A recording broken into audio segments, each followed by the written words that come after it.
Hello, this is the first of our Tuesday evening practice sessions, so come join us on this. What we're going to work on today is continuous movement. A lot of times as we're practicing, we really focus on the checkpoints and the milestones, the specific places you're supposed to go through, and that can create a little bit of a broken up form.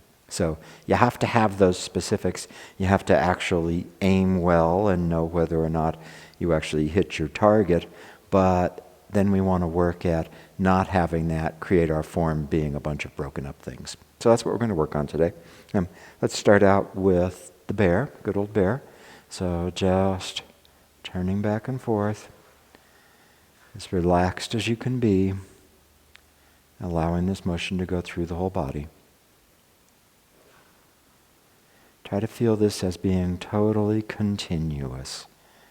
The shifting and turning are, in the words of Yang Cheng Fu, mutually linked. So it's not shift then turn or turn then shift. The shifting and turning happen together. Just letting that go through the whole body. Make sure your shape is right, because we have to have the correct shape for any of the other work. So feel the rear crown of the head as if suspended. Rear crown of the head suspended means that you can feel your body hanging down from it. Not that you're trying to push up. It's as if somebody's come and held your head and all of you is dropping down from that. So feel the rear crown of the head as if suspended. The open body hangs down from that. Feel your feet on the ground. The tripod in each foot stays connected, all 3 points of the tripod, as you're shifting. So the feet are quiet, not rolling around. Feeling the feet quiet on the ground.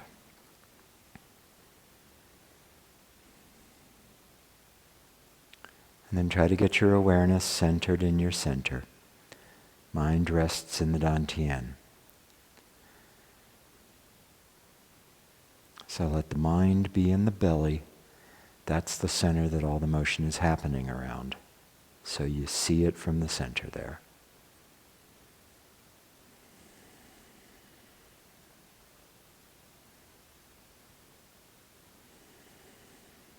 And now let's do my little test of turn and stop and watch what happens with your front hand. And start up again.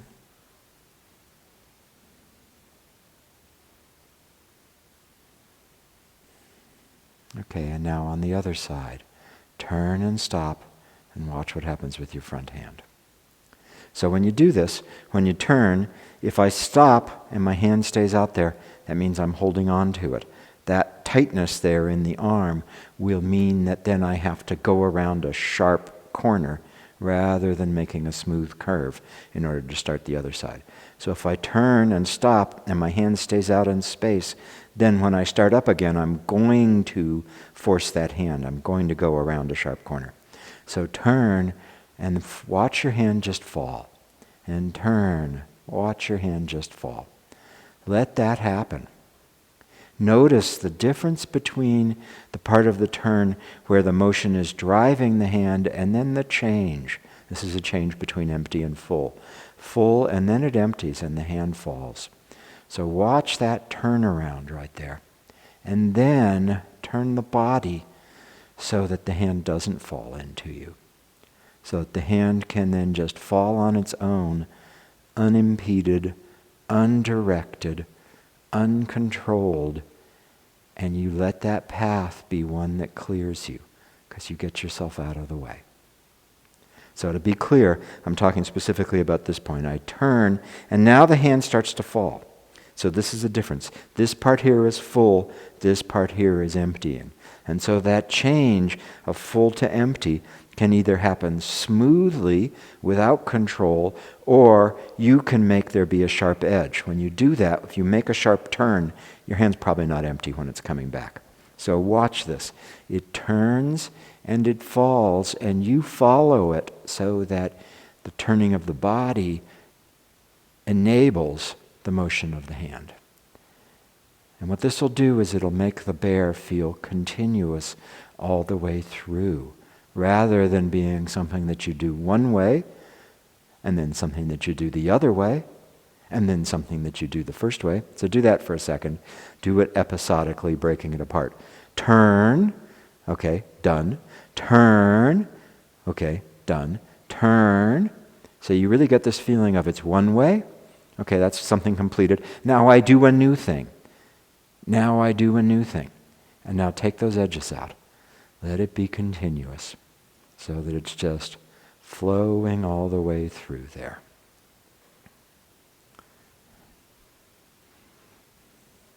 And now let's look at this in the 70-30 bear. So in the 70-30 bear, you start with the feet in a V. You're going to step forward for a 70-30. When you shift, you turn towards the outside of your leg, you stay in the front, turn towards the inside of the leg, you turn towards the outside of the leg again, and then you come back to the V and step for the other side. So close the front quad, open the front quad, close the front quad, and change the feet. As you're doing this, the hands swing just like in the feet parallel bear. So feel that feeling of you turn, it plays out in the arms, you turn, it plays out in the arms, and then it changes. So if you do this, you'll be able to get this real feeling of swinging and looseness in the arms. This is almost inexorable. It's like a perpetual motion machine. You set it in motion, and then it just keeps going, keeps going. There's a shifting and turning that happens. You shift once forward, then you turn, and then you change the feet. You shift once forward, stay in the front, turn, change the feet. Okay, and the reason I'm having you do this one is to notice what happens as you change the stance. You bring the front foot back and you step for the other. So really watch this moment here as the feet change. And see what's happening in your arms and your body. Is that continuing the rhythm that you set in place? Is the perpetual motion machine still running as the feet change? So see how my hands and my body stay in motion even as I do that.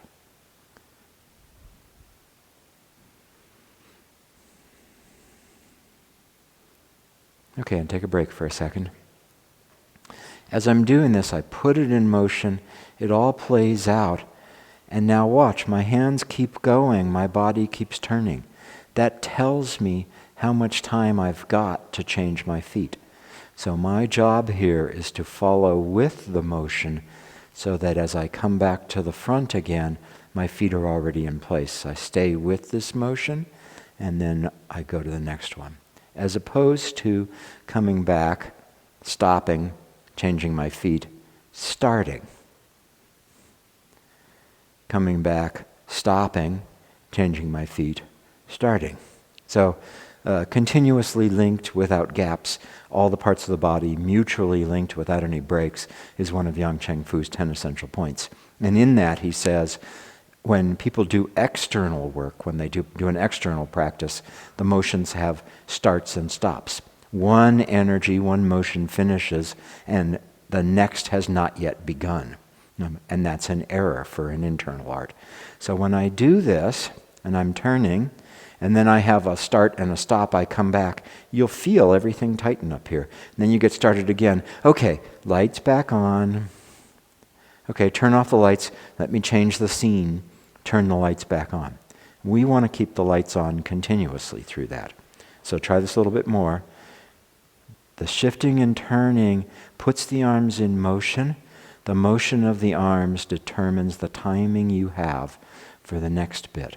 So your arms are totally loose, and they keep swinging even as you change the feet.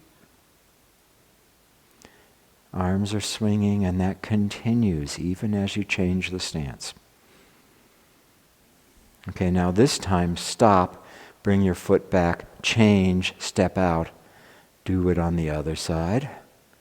Stop, Bring your foot back. Pay attention to the chest, the shoulders, the arms, what that feels like, and then start again. And notice that feeling of tightness and tension, of force that you put in there while the lights are off and you're changing the scene. And now let that go. Let it all be continuous and moving. Much nicer like this.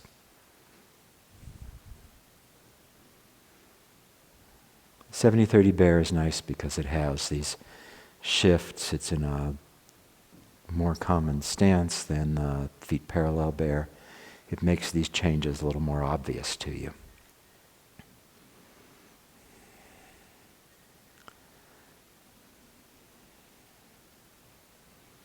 Okay, and now what we're going to do, when you finish this one, just come back and get back into 50-50 and do the regular bear a little bit and try to get that same feeling of all the parts of the body are continuously linked through the motion.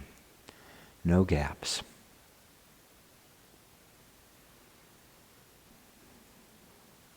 Great. Let's do first third, and we'll move at a pretty continuous pace on this. This is not slow and agonized. We're not driving to really get every checkpoint right. What you're trying to do is set something in motion and just follow it all the way through. So we'll do a first third and try to feel this same feeling as you're doing the first third, like what we were just doing in the two bears. Shape is correct first. Rear crown of head suspended. Feet quiet on the ground. Whole body relaxed. And let it all go into motion.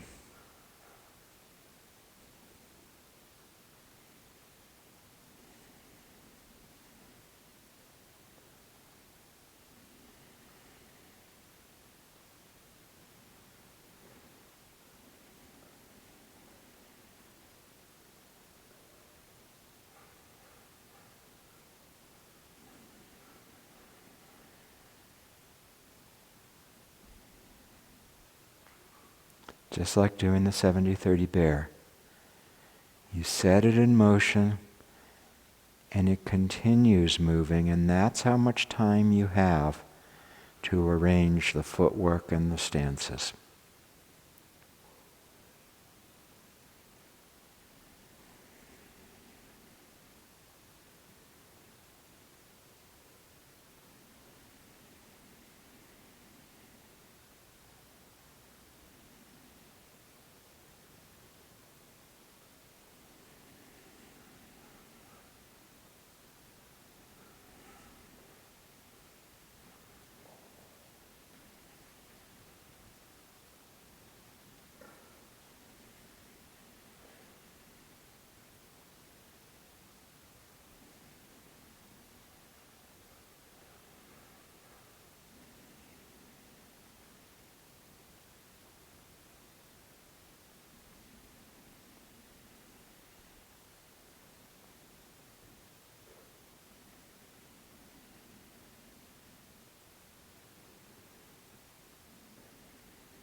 So sometimes when people do this kind of work, it feels rushed to them. And so if you after this practice session is done, if you go back and watch some of these first thirds that we're doing, you'll see that we're not hurrying. The thing we're not doing is taking any breaks. So a lot of times it feels rushed to people because they're used to taking breaks.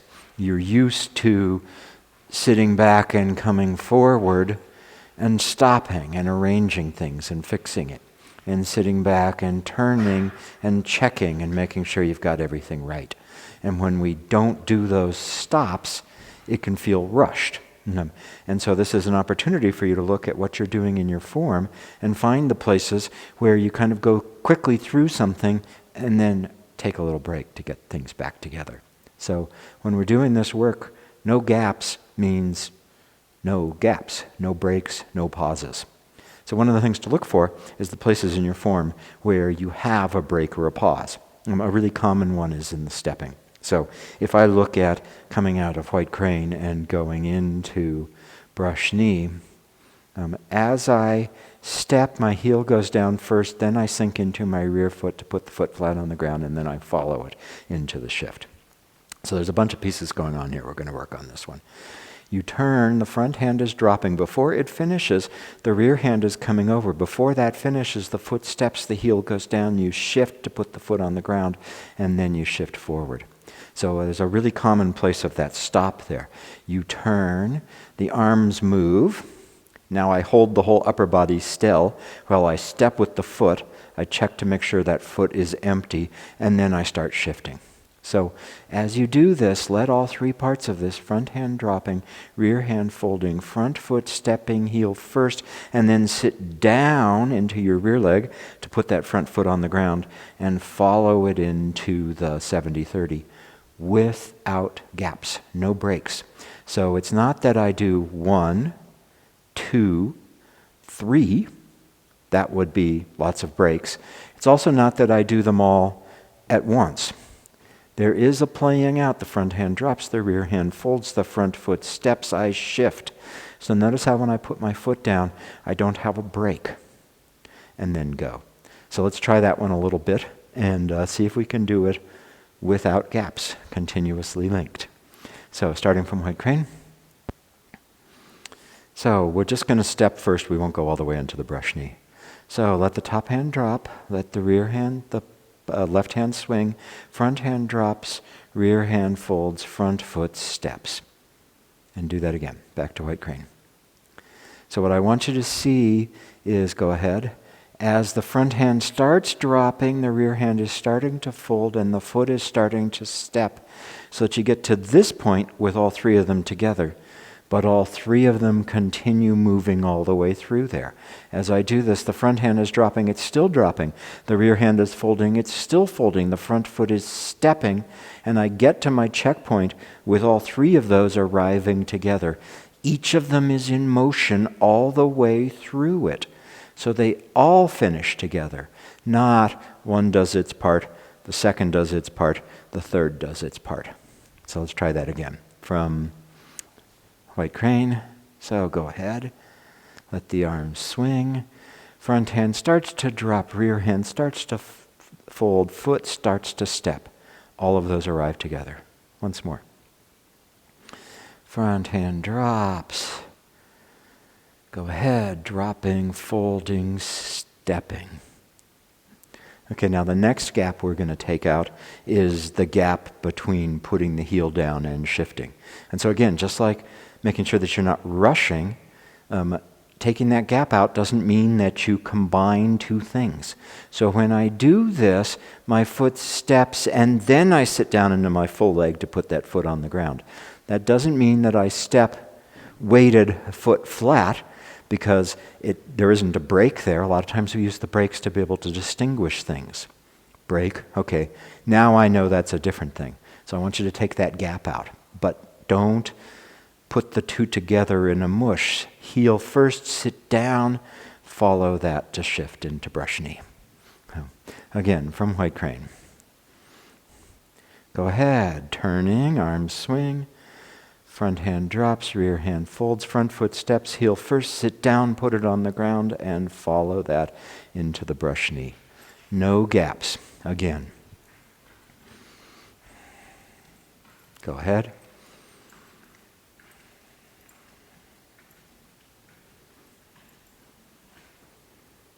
And once more, this doesn't mean hurry, but it means everything is linked.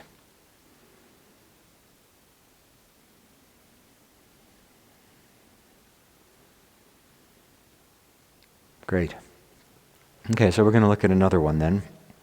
And then I think Beth has some ideas about other pieces to work on, so we'll be doing that. But the other one to look at is here after the second brush knee, as you're going into the punch, where the arms swing and the foot steps.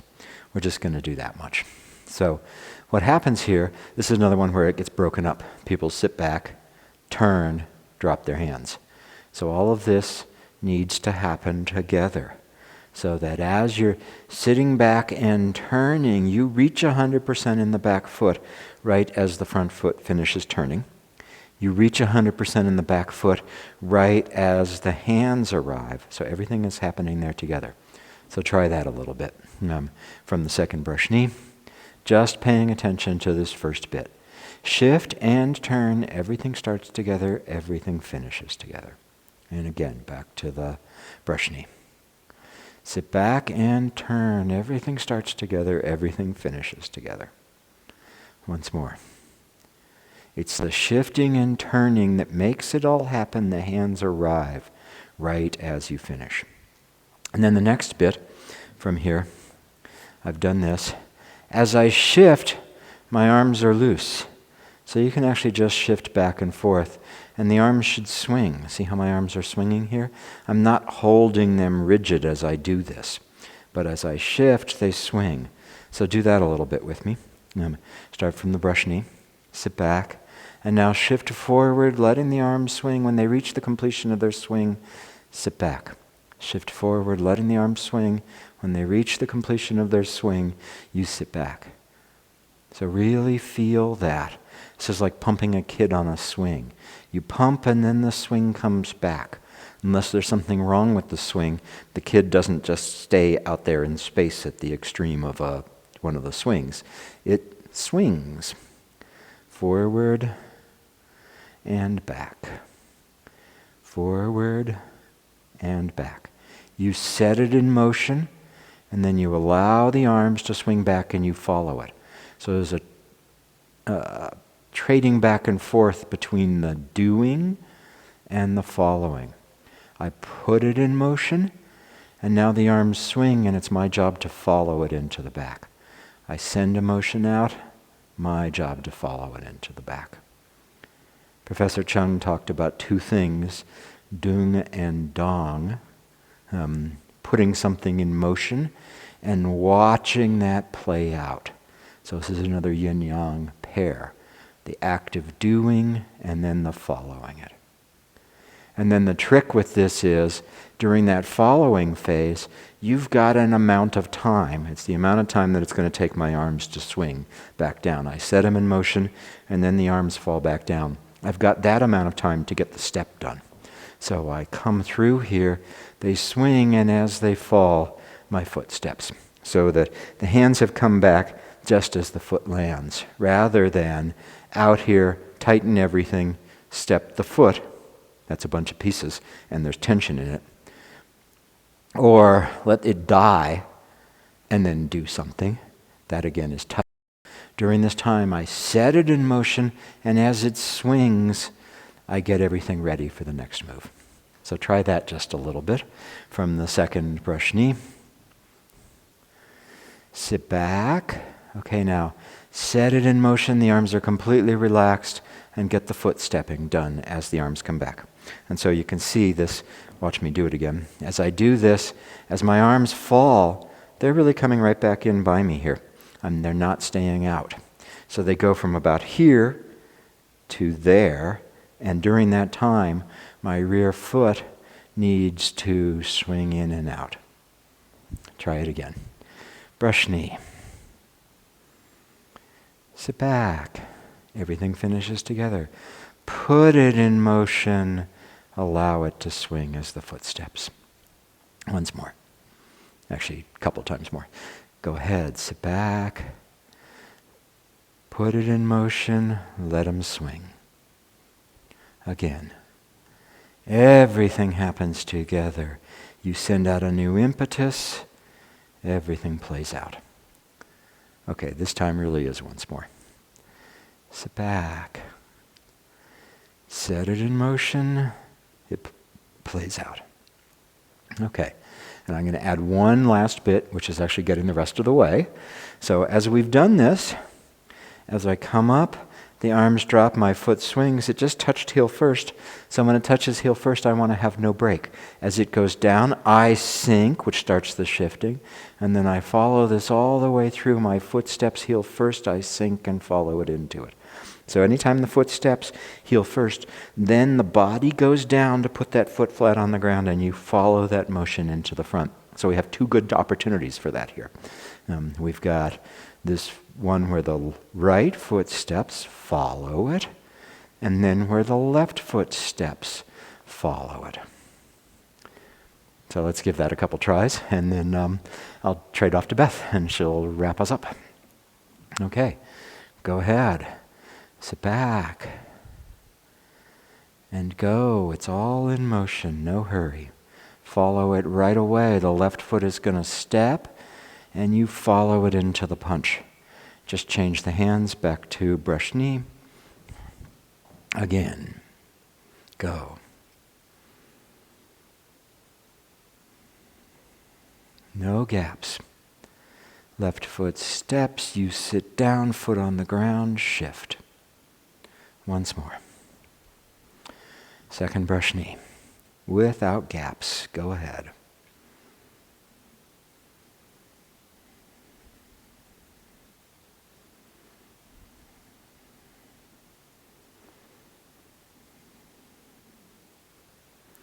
Great. This will make your form feel different. It's very demanding. It's demanding because there's no opportunity to reset and get your act together.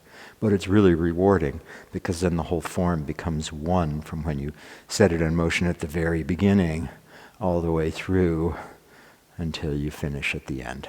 So that's what we're really trying to do in Tai Chi. So we'll trade off and we'll do some more work on continuously moving. So this notion of keeping things moving without gaps has a idea of drum beats. Maggie would talk about that a lot. That it's like you hit the drum, the sound expands, and then it starts to die. And before the drum beat sound dies out completely, you hit the drum again. So that it's got this, you've heard us talk about the bellows, like of the form, the way the form breathes. You can look at all the gestures as setting it in motion, it plays out. Before it's finished playing out, you hit the drum beat, start a new gesture, set it the next piece in motion.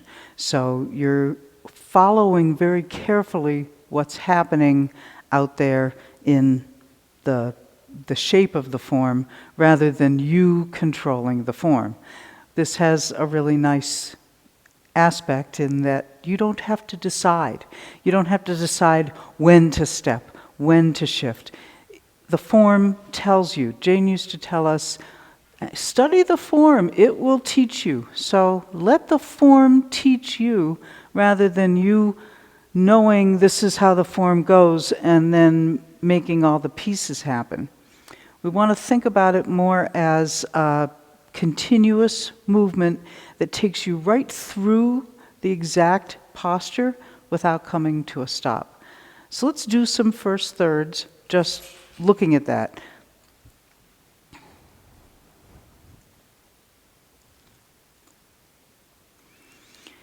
So now you're going to have to pay a lot of attention. This will take care of your wandering mind.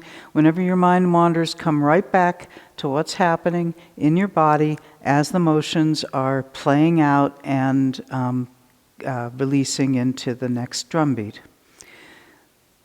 And begin. You hit the drum and things start moving. You follow it.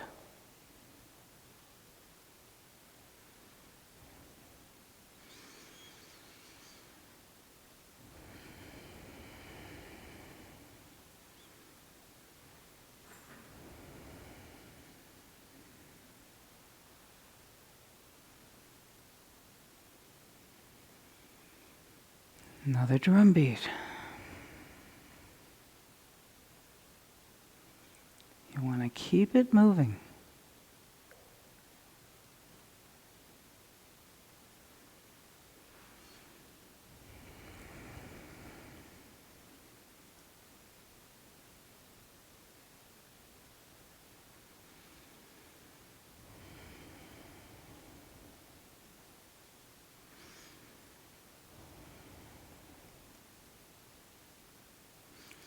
Now you're aiming to hit the posture exactly, but that doesn't mean you stop there.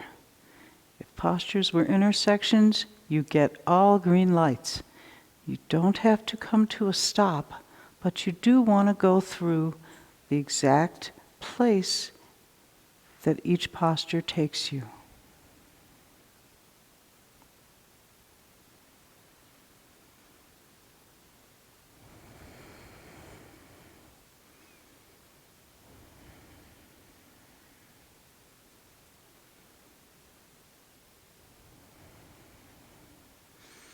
It expands, it starts a release.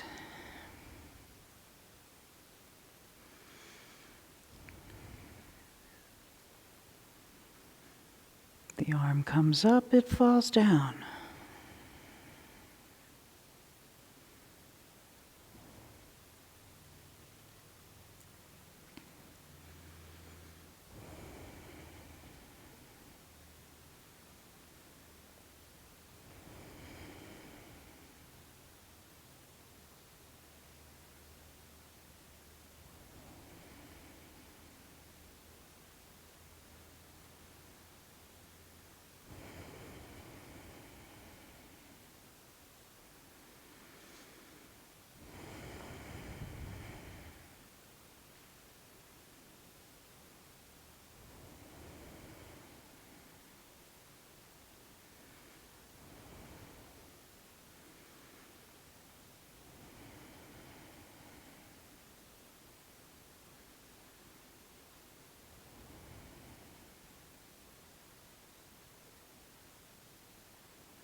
So how did that go?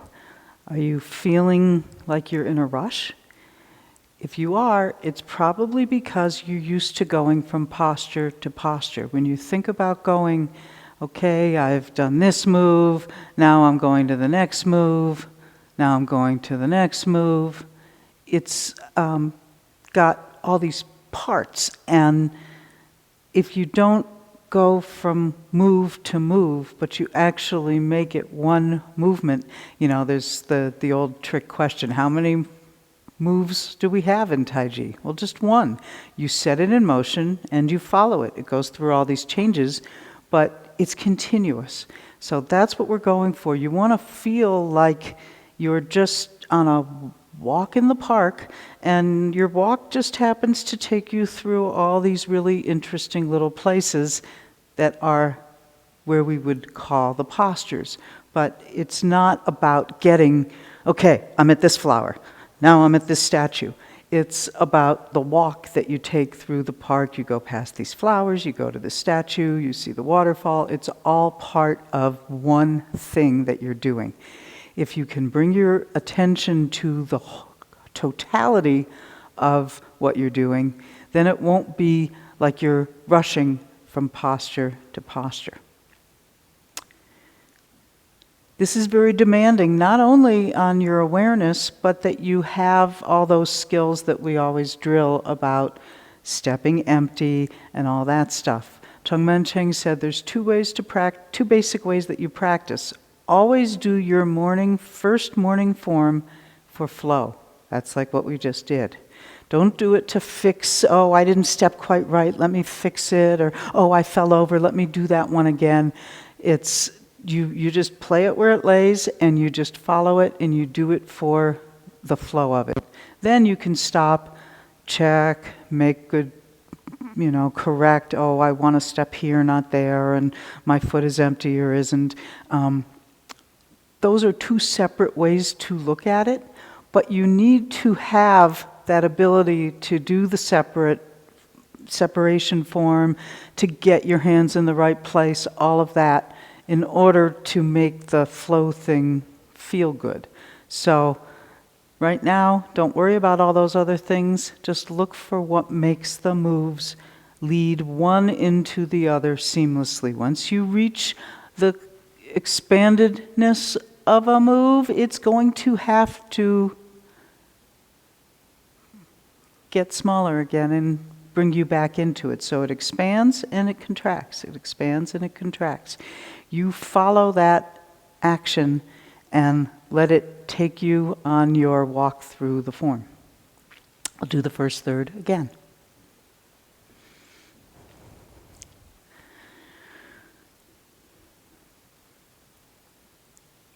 And begin.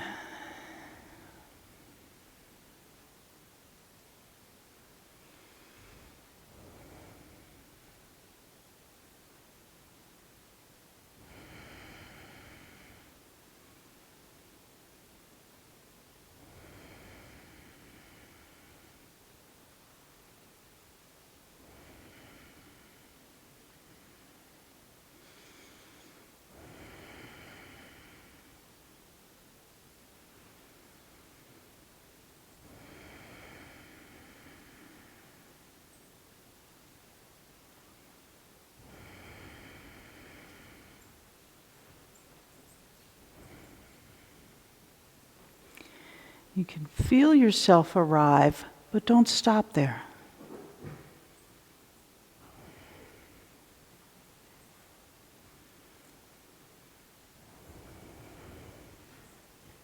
Each posture expands and then releases.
Before the drum beat dies out, you hit it again.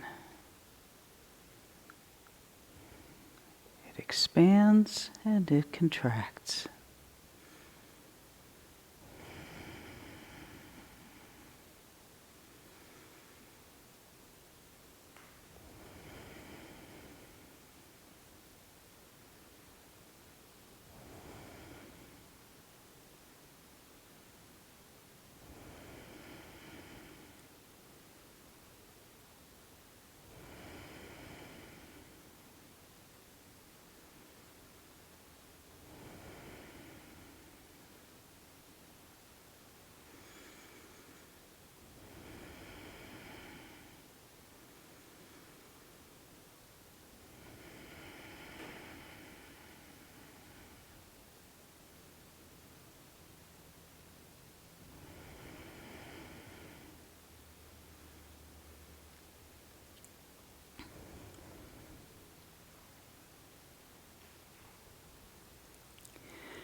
This is part of what makes Tai Chi a meditation, is that it's drawing your attention to what's actually happening in every moment, and you're just following those changes. So it assumes that you know where you're going, you have a goal, you aim, and then you release the arrow and you keep your mind attentive to where it goes, and it doesn't leave. It stays with it all the way through. That's part of the flow of Tai Chi that makes it different from, say, calisthenics. We're doing this continuously. So look for the places. I'm going to go back to here because I think it's a good place to look at. When you're in White Crane, what goes up must come down. And then it goes back up. And then it comes back down. And then it comes back out. There's a place that the posture arrives at, but you don't have to stop there. So you want to become conscious of that feeling of, okay, this is as far as it goes. Now a new one starts its motion. You're letting the motion play out fully.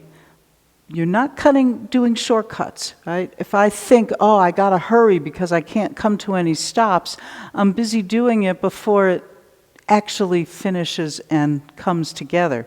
So do let things express themselves. Let them play out. You can do this at any speed. We're going a little quickly because I want to make sure that we don't lose you. We could do this slower and still have continuous movement and reach the end of something without coming to a stop. But it's actually harder the slower we go. Let's try doing it a hair slower and try to bring that same level of attentiveness and not stopping. Now notice that when you come to the end of the posture, it plays out and then it falls back in.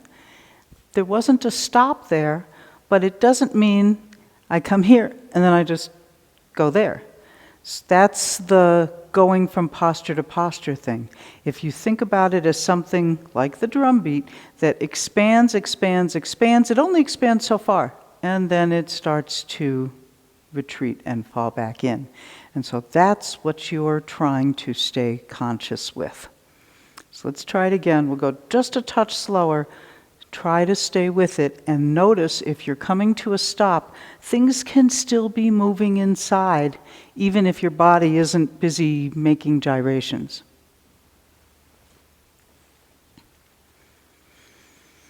And begin.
Staying with it.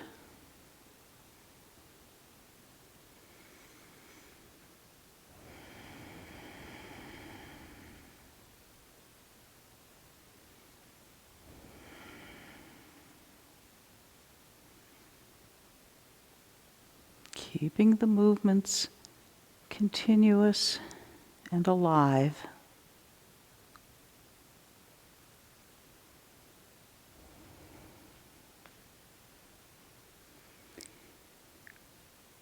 Inevitably bringing you to the final posture, but not stopping there.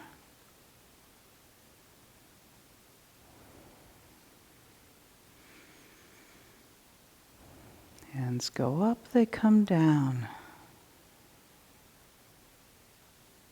No shortcuts. It's full and you release.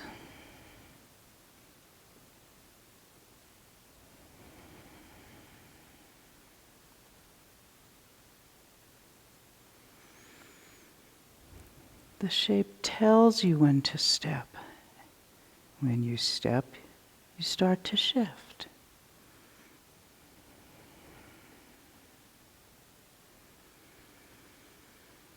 It expands and releases.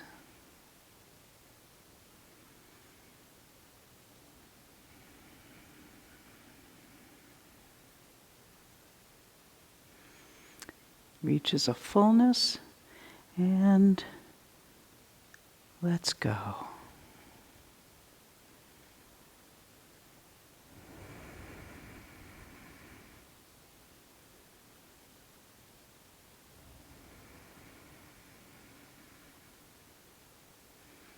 Staying with it.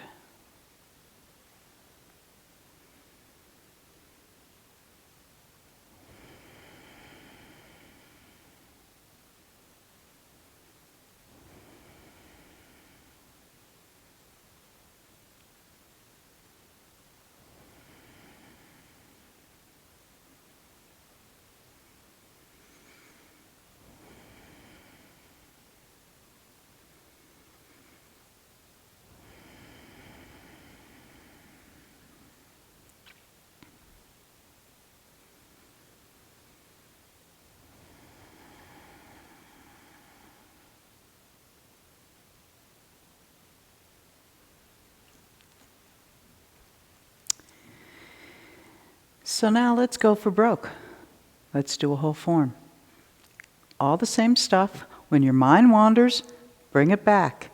When you find yourself coming to a final posture and kind of stopping, settling, correcting, adjusting, spacing out, taking a coffee break, become aware of that tendency and really treat this as a meditation. It won't take that long. We're not meditating for an hour, sitting there not moving. Your body is giving you a lot to pay attention to. So just mind and dantian and watch the motion bloom and release, grow and release, taking you to the final posture without making it final, but making it be the intersection with a green light that leads you to the next place. You can go pretty speedy on this one, I think. Yeah, so we'll keep it moving. Won't go quite as slow as we just did on that last one, but stay with it. Begin.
Keep breathing.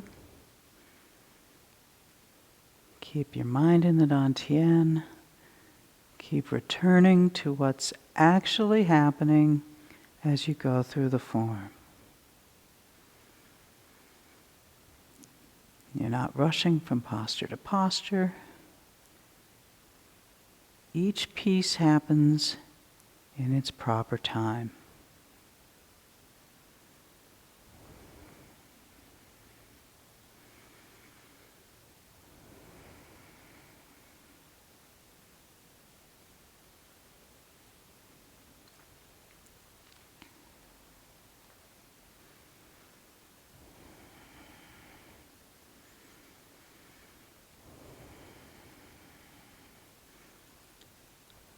Don't agonize over the difficult steps. This isn't about doing a perfect form. It's about just being with the movements.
Make sure you do arrive at the posture before it takes you to the next piece.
Transition on this one.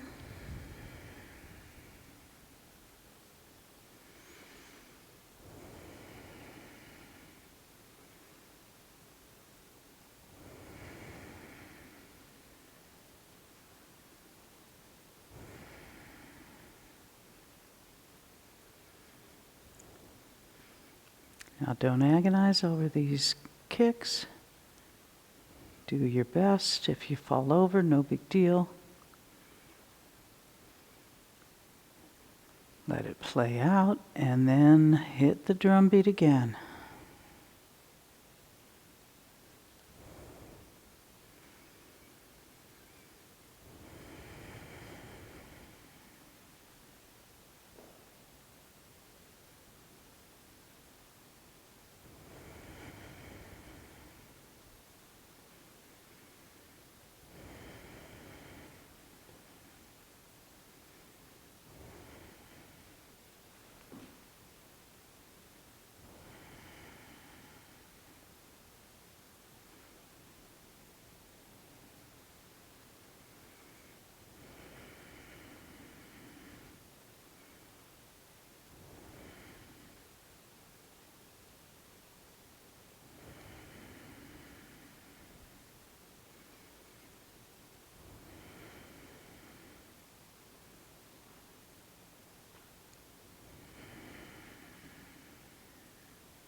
No shortcuts, but don't agonize.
So keep coming back to what's actually happening and let that be meditative.